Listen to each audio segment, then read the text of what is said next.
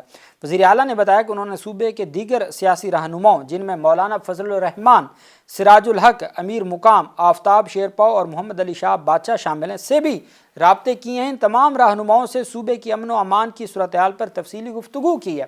وزیر اعلیٰ تمام کو انگیج کر رہے ہیں، وزیر اعلیٰ صوبے کے امن کے لیے ہر صورت تمام لوگوں کو اپنے ساتھ شامل کر رہے ہیں۔ وہ گورنر سے ملے، وہ مولانا فضل الرحمان سے رابطہ کیا، احمد ولی خان سے رابطہ کیا، باقی جو وہاں کی قیادت ہے، سراج الحق جماعت اسلامی سے، آفتاب شیرپاؤ مسلم لیگ نون کے جو اپوزیشن لیڈر ہیں، تمام لوگوں سے رابطہ کیا، ان کو اپنے اجلاسوں میں بھی بٹھایا، ان کو عزت بھی دی اور کہا کہ ہم نے مل کے چلنا ہے اپنے صوبے کے لیے۔ اور یہاں ایک اپوزیشن لیڈر نامزد کیا ہے اور 74 ووٹوں سے اس کو نامزد کیا گیا ہے، اور اسپیکر جو ہیں ایاز صادق، وہ ان کے خلاف جو تقاریر انہوں نے کی ہیں کوئی، ان تقاریر کا ریکارڈ طلب کیا ہوا ہے جی کہ میں وہ ریکارڈ منگوا لوں کہ کیا ریاست مخالف کو تقاریر کی گئی، وہ بندہ پوزیشن لیڈر بن سکتا ہے یا نہیں بن سکتا۔ یہ اندازہ لگائیں مینٹیلٹی کا کہ کس حد تک جو ہے وہ ادھر تو پنجاب میں اپنے وزراء کو نہیں کوئی ملتا، MPs کو نہیں ملا جاتا، اپوزیشن تو بہت دور کی بات ہے نا، اپوزیشن تو الگ چیز ہے، اپنے MPs گلا کرتے ہیں، وزراء گلا کرتے ہیں، ان کو نہیں ملاقات کا موقع ملتا۔ اور سندھ میں پھر الگ نظام ہے اور بلوچستان میں تو پھر باری لگی ہوئی ہے۔ وزیر اعلیٰ کا کہنا تھا کہ صوبے میں امن کے قیام پر کوئی دو رائے نہیں ہے، امن و استحکام حکومت کی اولین ترجیح ہے۔ ان کا کہنا تھا کہ اختلاف رائے جمہوریت کا حسن ہے مگر امن سب کا مشترکہ ہدف ہے۔ انہوں نے کہا کہ اسپیکر صوبائی اسمبلی کی جانب سے تمام سیاسی رہنماؤں کو باضابطہ طور پر APC میں شرکت کی دعوت دی جائے گی۔ وزیر اعلیٰ نے اس عزم کا اظہار کیا کہ تمام فریقین کو ساتھ لے کر صوبے میں پائیدار امن اور استحکام یقینی بنایا جائے گا۔ یہ ان کی جانب سے کہا گیا کہ پائیدار امن جو ہے وہ یقینی بنایا جائے گا اور ہر صورت جو ہے وہ اپنا حق حاصل کریں گے۔ اس کی وجہ یہ ہے کہ امن کے لیے لوگوں نے ہمیں مینڈیٹ دیا، عمران خان کا جو نظریہ ہے وہ امن ہے، اور امن کے لیے ہم اپنی کوششیں جاری رکھیں گے اور امن حاصل کر کے رہیں گے، یہ وزیر اعلیٰ کی جانب سے کہا گیا۔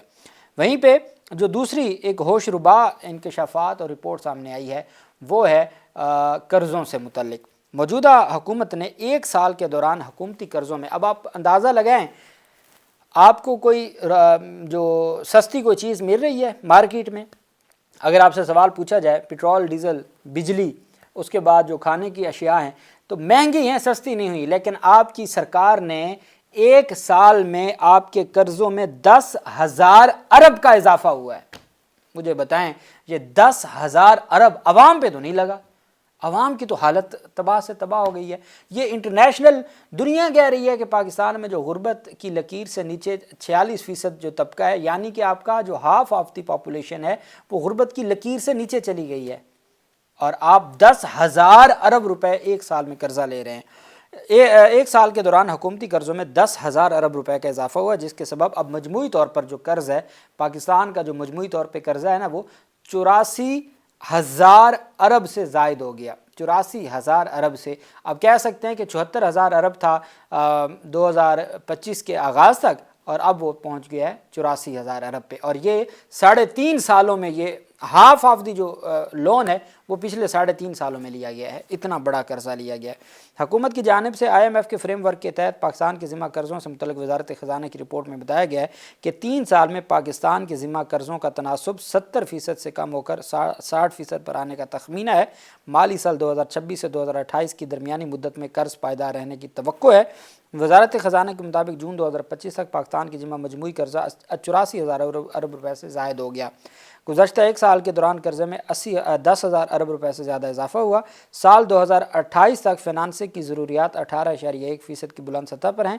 گزشتہ سال مارک اپ ادائیگیوں میں 888 ارب روپے کی بچت ہوئی۔ وزارت خزانہ نے قرضوں سے متعلق خطرات اور چیلنجز کی بھی نشاندہی کی۔ وزارت خزانہ حکام کے مطابق رپورٹ میں معاشی سست روی کو قرضوں کی پائیداری کے لیے بڑا خطرہ قرار دیا۔ ایکسچینج ریٹ اور سود کی شرح میں تبدیلی قرض کا بوجھ بڑھا سکتی ہے۔ بیرونی جھٹکے اور موسمیاتی تبدیلی قرض کے خطرات میں اضافہ کر سکتے ہیں۔ فلوٹنگ ریٹ قرض کی بڑی مقدار سے شرح سود کا خطرہ بلند رہے گا۔ پاکستان کے ذمہ مجموعی قرضوں کا 67.7% ملکی قرضہ ہے اور پھر باقی بیرون ملک قرضے ہیں۔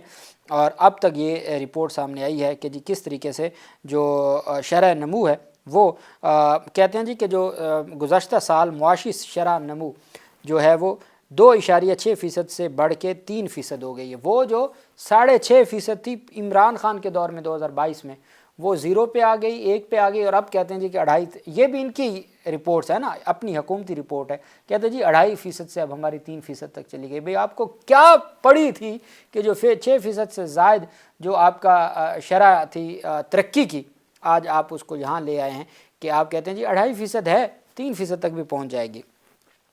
دوسری طرف جو پیش رفت سامنے آئی ہے وہ میں نے آپ کو کہا تھا 32 ممبران ہیں حکومتی اتحاد کے جنہوں نے حکومتی اتحاد کو ووٹ دیا تھا اور بجٹ میں بھی حکومتی اتحاد کے ساتھ کھڑے ہوئے تھے کراچی میونسپل کمیٹی کے، اور یہ منتخب ممبران تھے۔ پاکستان تحریک انصاف کی ٹکٹ پہ یہ بلدیاتی الیکشن جیتے تھے۔ اس کے بعد مرتضی وہاب جو حکومتی اتحاد کے امیدوار تھے نون لیگ اور پیپلز پارٹی کے، ان کو ووٹ کیا۔ ووٹ کے بعد ان کو بجٹ جو 2025-26 کا بجٹ پاس ہوا ہے اس میں بھی انہوں نے حق میں ووٹ دیا، حکومتی حق میں ووٹ دیا۔ اس کے خلاف جو ہے وہ آرٹیکل 63A کے تحت جو ان کو ڈسکوالیفائی کروانے کے حوالے سے جو ڈیفیکشن کلوز ہے اس کے تحت یہ ریفرنس دائر کیا گیا ہے پاکستان تحریک انصاف کی جانب سے الیکشن کمیشن میں۔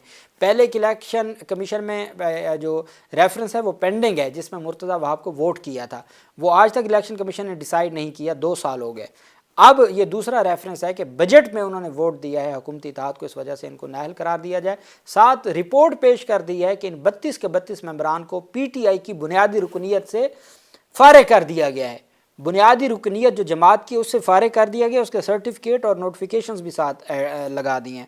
پی ٹی آئی کراچی کے صدر راجہ اظہر اور جنرل سیکرٹری ارسلان خالد نے کے ایم سی میں موجود منحرف ارکان کے بارے میں الیکشن کمیشن کو جو ریٹن کمپلینٹ فائل کر دی ہے۔ تحریک انصاف کی جانب سے کمپلینٹ کے متن کے مطابق منحرف ارکان پی ٹی آئی سے اپنا تعلق ختم کرنے کا باضابطہ اعلان، اور کے ایم سی میں موجود منحرف ارکان استحکام پاکستان پارٹی سے اپنا تعلق ظاہر کر چکے ہیں۔ منحرف ارکان کو نااہل قرار دینے کا پہلے بھی معاملہ الیکشن کمیشن میں زیر التوا ہے۔ پی ٹی آئی نے اپنے خط میں کہا کہ شکایت میں کہا کہ کے ایم سی کے بجٹ 2025-26 میں منحرف ارکان نے پی پی کی حمایت کی اور ووٹ دیے۔ منحرف ارکان نے پارٹی کے فیصلے کے خلاف کے ایم سی بجٹ میں حمایت کی، جس کی پارلیمانی پارٹی نے مذمت کی۔ شکایت کے مطابق منحرف ارکان نے پارٹی پالیسی کے خلاف پاکستان پیپلز پارٹی کے امیدوار کی حمایت کی تھی میئر کے لیے۔ منحرف ارکان کو 6 جون 2023 کو پارٹی رکنیت پہلے معطل کی، پھر باضابطہ طور پر منسوخ کر دی گئی تھی، ختم کر دی گئی تھی۔ پارٹی رکنیت پارٹی پالیسی کی مسلسل خلاف ورزی پر ختم کی گئی۔ خط میں کہا گیا کہ الیکشن کمیشن پابند کرے کہ منحرف ارکان کو ایک تو نااہل قرار دیا جائے، اور ان کے نااہلی کے پروسیس کے التوا ہونے کے دوران ان کو پی ٹی آئی نمائندوں کے طور پر شناخت نہ کیا جائے۔ پی ٹی آئی کی یہ جو کمپلینٹ ہے یہ شفافیت اور انصاف کے مفاد میں ہے کہ جب تک آپ ان کی ڈسکوالیفیکیشن کے ریفرنس اور ہماری شکایات کو آپ ڈیسائیڈ نہیں کرتے، انٹرم ریلیف کے طور پر ان کو نہ پی ٹی آئی کا لکھا جائے نہ ان کی شناخت پی ٹی آئی سے کی جائے، ان 32 ممبران کی، چونکہ پی ٹی آئی ان کی بنیادی رکنیت ختم کر چکی ہے۔ یہ پاکستان تحریک انصاف نے آج الیکشن کمیشن آف پاکستان میں باقاعدہ کمپلینٹ بھی دائر کر دی ہے، اور ان کو نااہل قرار دینے کا، ان کو پارٹی کی بنیادی رکنیت سے فارغ کر دیا ہے اور ان کو نااہل قرار دینے کی کارروائی کی بھی استدعا کی ہے۔ اللہ پاک پاکستان کا حامی و ناصر ہو۔ بہت شکریہ۔ اللہ حافظ۔ پاکستان زندہ باد۔